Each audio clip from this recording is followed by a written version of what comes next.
What is going on, everyone? Welcome to another episode of Yammy Noob. Now, on today's episode of the Yamcast, we are going to be talking about motorcycle stereotypes. Yes. That you believe are not true. So for the folks over on Discord watching it live right now, please send Spite a DM about the motorcycle stereotypes you think are untrue. You can DM them over on Discord, and we will read them to you here on the Yamcast. But we'll start out with ourselves really quick. Spite, what's a motorcycle stereotype you think is untrue? So I actually have a couple, but the main one that I think of is that all clubs are like Harley people. Yeah. Like anybody who's clubbed out, they're either on like a Harley or they're in a group of people that are just on the same bike. Yeah. You know, and I see that mostly around here with like everybody's referring to the Banditos. Yeah. Or Central Texas riders. They're all on Harleys. And they all, you know, wear the rocker and stuff. But me personally, I actually am in a club, and it is a bunch of nerds who ride motorcycles. My favorite story about your club is that one of your guys had to go and ask permission to wear the patches, right? Yes. So we have our own patch, and it doesn't have the rocker. It doesn't have a territory. It's just a patch that has it's the Sons of Anarchy font that says Sons of Technology on the bottom, and it's got a skull that's wearing a Google Glass. Yeah. With a power button on its head. And I think it's really cool. Totally dorky, but that's what it's all about, right? Yeah.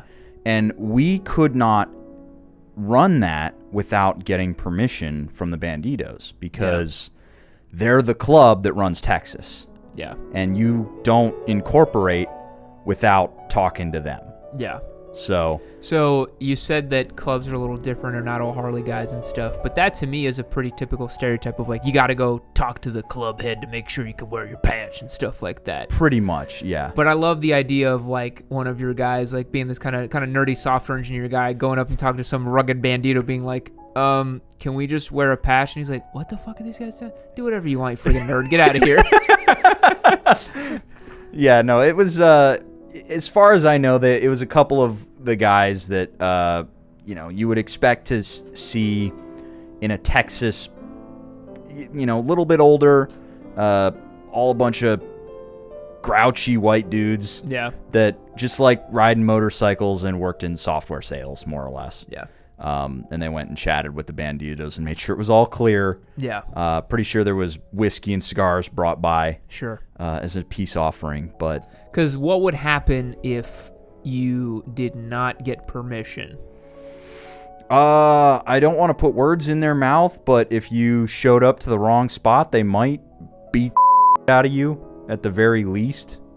So, it could get bad. Better to cover your bases then. Yeah. That's for sure. Yeah. So I think a little bit of truth and a little bit of non-truth in those stereotypes about clubs. What Perhaps do you think? overblown. Maybe overblown, yeah. Yeah. I have seen, I was driving back from San Diego and I saw so many Banditos. I don't know how big their club is, but It's big. Like I saw tons of people with Banditos stuff. Bunch of them in Eureka Springs up in Arkansas. Yeah. So I guess it's a big club. My stereotype that I would like to discuss that I believe is untrue is this idea that motorcyclists are all like really badass people. Yeah. So this is something that I see a lot of kind of in media, and I've definitely heard from other people like, oh, he rides a motorcycle like he's probably, a bad boy, or he's probably a bad guy. Dude, motorcyclists are the dorkiest people They're I've all ever met. Nerds. Most of them are complete nerds. Yeah. In some form or fashion, they're all a nerd. Yeah. Even the like grizzly patched out dudes. Yeah. They probably got a waifu pillow at home. Yeah. Let's absolutely. be real. Yeah. Most motorcyclists I've met are not, in fact, super badass. And instead, I have met, I will say, I've been to some questionable bike nights and have met some sport bike guys. And I'm like, you definitely do meth and like beat up your girlfriend and are currently drunk and are about to do 180 miles per hour on the highway. Yep. That's pretty crazy. Mm-hmm. I don't think I should be here anymore. But for the most part, most people that I meet are pretty dorky. But I think the sort of reputation that comes from is like, the guys who are like very unevolved motorcyclists, I think the type of dude who goes and gets a ZX10 as his first bike off Craigslist, like he could think of himself as badass, but really he's just like a double-digit IQ kind of guy, you know? Like, He's not exactly badass, more so just kind of dumb. And that's maybe another stereotype that I've seen is motorcyclists are just kind of stupid people, you know? Like, no, like you ride a bike, you must be dumb because you're going to get hurt or whatever. But I've met a lot of very intelligent motorcyclists. It's just something fun that you get to do. What do you think about that? Yeah, no, I tend to agree. I think that the fact that I am in a club called the Sons of Technology goes to prove that. Yeah. I mean, everybody here is a nerd in some form or fashion. Yeah. You know, basically everybody I know who rides has some level of nerdiness. They also are at least cool enough to ride a motorcycle. Yeah. You know, that does earn you some cool points just right off the get, but you can't exactly be a super soft boy and ride a motorcycle. You got to be a little tough, you know. Yeah. But you're not exactly going to be the glass chewing, nail spitting hard ass. Yeah, absolutely. Let's see what the boys over on the Discord have to say. Full Metal Corgi says, I know one stereotype that isn't true. Motorcycles aren't just for fat guys going through a midlife crisis. I'll have you know that I'm going through a quarter-life crisis, and the only cure is more Busa. That's a big one, too. Geez, if I had a nickel for every guy I saw that clearly looks like a midlife crisis Harley buyer, man, I'd be so rich. That's a big contingency. I don't know if that's as much of a stereotype so much as it is true, right? Like, yeah. There's a huge chunk of that. You see some guy who's like 42, never ridden before, and he's like, I'm going to get a Road Glide because I saw a commercial about the lifestyle of Harleys. Vince82, wrong stereotypes that we are all mechanically inclined, always wrenching, etc. I wish, damn, I wish. That is true, too. Like, I've seen that kind of imagery of some guy with like fucking cool hair in his garage, just oil-drenched and wrenching on some cafe bike, you know? Yep. Most of the times it's some fat guy swearing at some piece of motorcycle in the garage. It's usually not some really cool guy doing that. Yeah, I think the funny thing is how often our videos where we're wrenching on something, whoever's filming has to sit down. Oh, dude. And just listen to us and moan about whatever we're doing. And most of the time it's us going, why the did they build it like this? I can't get this bowl out. What the Twisted here it says that loud pipes save lives. If I hear another lame guy say this, my head will explode. It's simply not true. Man, we've made a whole video about this because it's the most stupid stereotype ever. Oh my God. Loud pipes save lives. We always like to bring up the Doppler effect and how your pipes are going the wrong direction. They're like, but you can hear a bike coming towards you. And it's like, yeah, you can, but that's not where the bulk of your sound is going. Like, imagine the super loud Harley, right? Yeah. You hear the super loud Harley.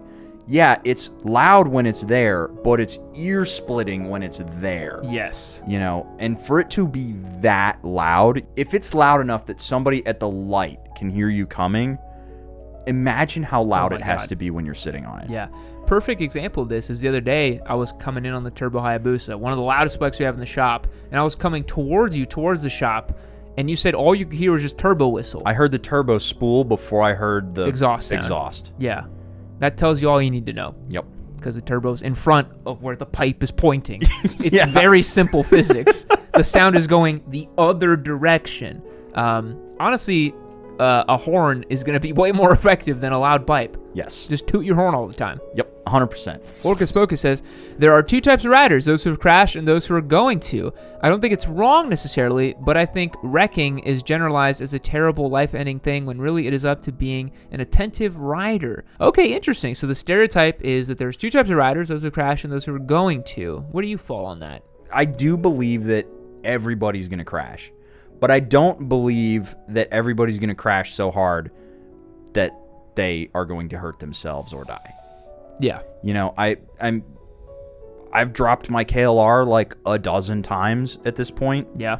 I've binned the crap out of a BMW a couple of times and a Pan Am spectacularly. You got yeeted on that GS in Utah. Yeah. Josh and I came up and I just saw the tire marks in the sand. I was like, ooh, that's a nasty high side. Yeah. I knew as soon as I pulled up, I was like, ooh, he ate. Yeah. That was a brutal one. But I do think, especially the more you start dabbling in different kinds of motorcycling, you are gonna go down at some point. The natural thing too is to kind of, I mean, it's the classic Dunning-Kruger thing, right? Like you're pushing the limits, you're pushing the envelope. You may not have the skill set to do so yet. You're gonna go down. A lot of sport bike guys, I mean, dude, LCR is just littered with plastic parts on every corner because people write checks that their tires or their skills can't cash, you know? And yeah, I think if you dabble, I mean, off-road riders is like, come on, like if you've been riding off-road for even a year and you've never crashed, you're just like poodling around your backyard. There's no way. Everyone crashes off-road. It's just gonna happen. All right, Breadneck says, hello, Yam and Spite. One motorcycle stereotype that I don't believe to be true is that all motorcycles are out to get you. Everyone I know that doesn't ride tells me I'd kill myself if I got a bike whenever I'd ask if they want to ride. Motorcycles only do what you tell them to do. Truth is, most people could probably jump on a bike and not eat themselves within an hour of tutorial level parking lot stuff. Yeah, this whole like I'd kill myself if I got a bike thing, it's really funny because I want to get people on the bike and it's like, you don't have the balls to just do that. No. You're going to be scared and just kind of like poodle around with it, you know? Like everyone likes to think that there's some fucking badass, like, I'm just going to rev it out and kill myself. No, you're not. No, you're not. 7-round burst. If you ride on a track, you are racing or a racer. Then you have to say, dude, I'm not near fast enough and explain track days to them. Yes, that's a big one. People think that if you're on a racetrack, you're like racing or doing that stuff. Whole different ball game to actually be racing a motorcycle. You did the champ school and you learned how to ride on track and you had a lot of fun, but do you feel you're now prepared to go racing? Yeah, track days, racing, totally different thing. Yeah. I have a quick story about that too. One time, one of my fiance's friends were in town, 2 of them, and I was telling the guy like what I did and what I like to do. I was like, oh, I like taking motorcycles on a racetrack. I do some racing and stuff. And I was telling him a little bit about GP, and he's like, "Oh, like would you like do GP?" And I was like, "What do you mean would I do GP?" I was like, "No." I was like, "It's like asking someone who plays pickup basketball, like, oh, would you go play in the NBA?" No, of course not. Like, you suck compared to a professional. The gap is astronomically large. Yeah, no, like they're on a whole other level. Yeah. Well, folks, that's going to wrap up our stereotypes for the night. We're now going to move on to the meme contest. Well, look at you. You've made it to the end of another Yammy Noob video. You should consider yourself pretty lucky because I have curated this one right over here for you to continue watching. It's probably just as good as the one you just saw. Unless you hated the one you just saw. I don't know, maybe leave me a comment down below about how much you hated it as well too. Or just keep watching this one. Make sure you keep watching Yammy Noob. Don't forget to keep watching Yammy Noob. That's the most important thing. Keep watching Yammy Noob.